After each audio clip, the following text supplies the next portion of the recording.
Hello friends, आज हम बात करने वाले हैं सीआरपीसी में बेल के बारे में। तो फ्रेंड्स, जैसे बेल को हम देखते हैं तो बेल का मीनिंग होता है कि to release a set at liberty from custody, कि किसी भी बंदे को हम मुक्त कर देते हैं, कि रिलीज करते हैं, उसको आज़ाद करते हैं किसी कस्टडी से। अब यहाँ पर जो कस्टडी मैंने लिखा है ये होनी चाहिए कस्टडी लीगल।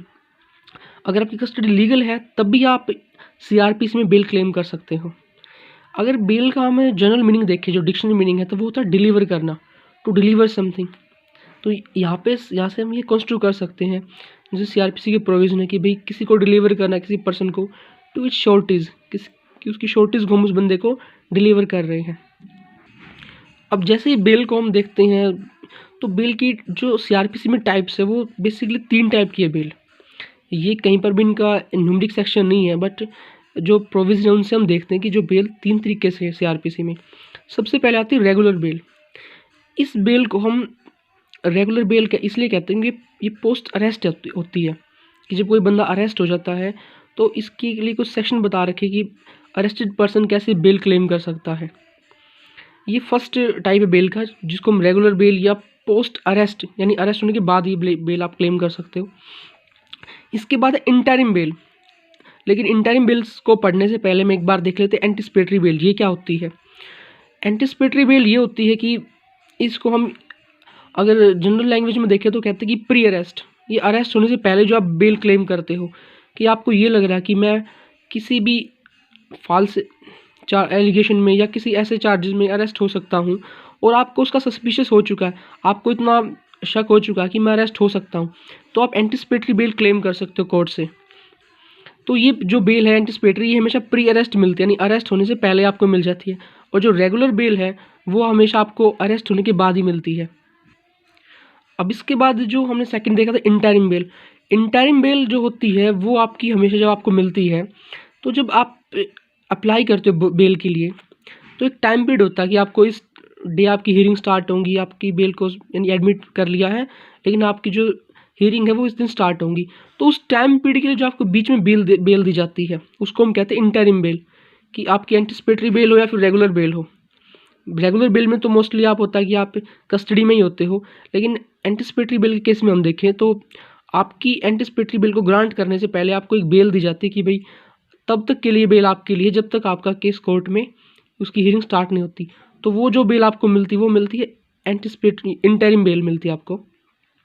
इसके बाद अगर हम बेल को देखें कि बेल के जो इंग्रेडिएंट्स है, कि बेल आपको मिलती है तो बेल के लिए क्या क्या होना चाहिए आपके पास।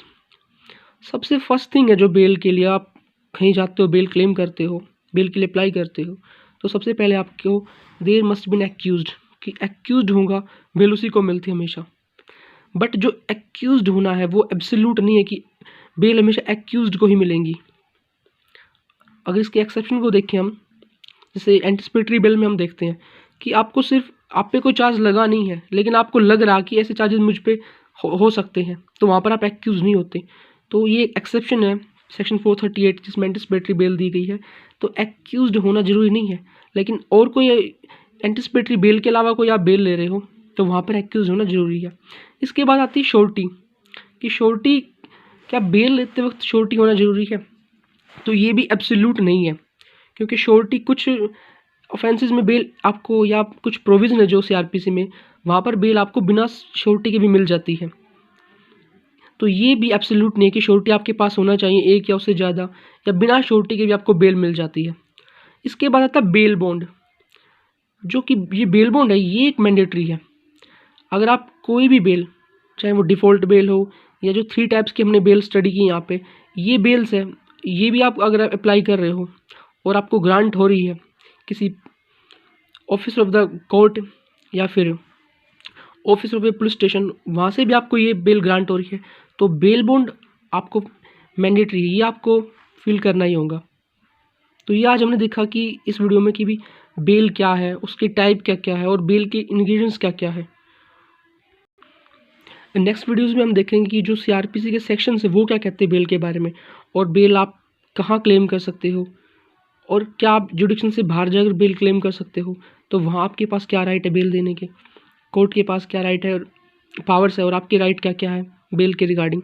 तो उनको हम डिस्कस करेंगे नेक्स्ट वीडियोज़ में। So thank you for this. अगर आपको अच्छी लगे तो आप चैनल को प्लीज़ सब्सक्राइब जरूर कीजिए। Thank you.